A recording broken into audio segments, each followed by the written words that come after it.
અમદાવાદની વીએસ હોસ્પિટલમાં પરીક્ષણ કાંડનો મામલો સમગ્ર મામલે વધુ ચોંકાવનારી માહિતી સામે આવી છે। તત્કાલીન વીએસ વોર્ડ મેમ્બર રજૂઆત કરી ચૂક્યા છે। વર્ષ 2021-22માં વોર્ડ મેમ્બરે રજૂઆત કરી હતી। પાલડી વોર્ડના વર્તમાન કોર્પોરેટર પ્રિતેશ મહેતા તત્કાલીન સમયે વીએસ હોસ્પિટલ વ્યવસ્થાપન મંડળના સભ્ય હતા। ક્લિનિકલ રિસર્ચ મામલે ગેરરીતિ થઈ રહી હોવાની તેઓએ રજૂઆત કરી હતી। સભ્યએ આ મામલે રજૂઆત કરી હોવા છતાં અધિકારીઓએ ધ્યાન નહોતું આપ્યું અને હવે આખું કૌભાંડ બહાર આવ્યું છે। ત્યારે સમગ્ર મામલામાં તત્કાલીન અધિકારીઓ સામે શંકાની સોય ઉઠી છે। વર્ષ 2021-22માં મેમ્બરે રજૂઆત કરી હતી।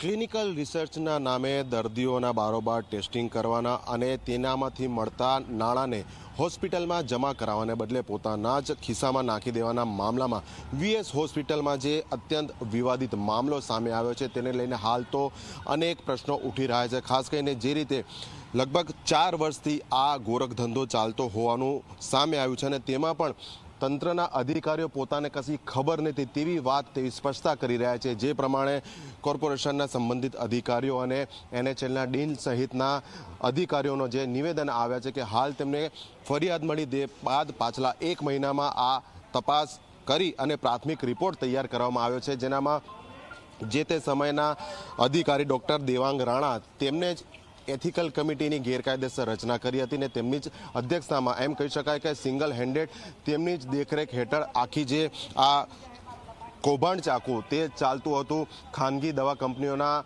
કર્મચારીઓ સાથે રાખીને દર્દીઓ ઉપર જુદી જુદી દવાના પરીક્ષણ કરવામાં આવતા હતા, જેના થકી જે નાણાં મળતા હતા તે સીધા તેમના ખિસ્સામાં જતા હતા। એટલે હાલ તો સૌથી મોટો પ્રશ્ન એ છે કે જ્યારે કોઈ નેશનલ કે મલ્ટીનેશનલ કંપની કોઈ સામેવાળી પાર્ટીને નાણાં ચૂકવતી હોય છે તો એક કરતાં વધુ લેવલે જુદા જુદા અધિકારીઓની કન્ફર્મેશનની સહી થતી હોય છે, તે બાદ જ નાણાં ચૂકવવામાં આવતા હોય છે। પરંતુ અહીંયા વીએસ હોસ્પિટલના સંબંધિત અધિકારીઓ કહી રહ્યા છે કે તેમની કોઈ સહી નથી, તેમ છતાં પેમેન્ટ ડોક્ટર દેવાંગ રાણાને ચૂકવવામાં આવ્યું છે। ત્યારે પ્રશ્ન એ જ થાય છે કે 4 વર્ષથી આટલું મોટું કૌભાંડ ચાલતું હતું તેમ છતાં શા માટે તેમના ધ્યાનમાં ના આવ્યું। બીજી બાબત એ પણ સામે આવી છે કે વર્ષ 21-22માં ભાજપના જ એક સભ્ય કે જે વીએસ બોર્ડ મેમ્બરમાં હતા તેમને આ જ કૌભાંડ અંગે અધિકારીઓને માહિતગાર કર્યા હતા, પરંતુ કોઈ કારણસર અધિકારીઓ દ્વારા આ મામલે કોઈ જ તપાસ કરવામાં આવી નથી। એટલે શંકાની સોય વધુ આ જ અધિકારીઓ તરફ તાંકવામાં આવી રહી છે, કારણ કે જે તે સમયના હોસ્પિટલ સુપ્રિન્ટેન્ડન્ટ ડીન સહિતના જે અધિકારીઓ હતા તેમની ભૂમિકા શું હતી, શું આ કૌભાંડમાં તેઓ પણ સામેલ હતા,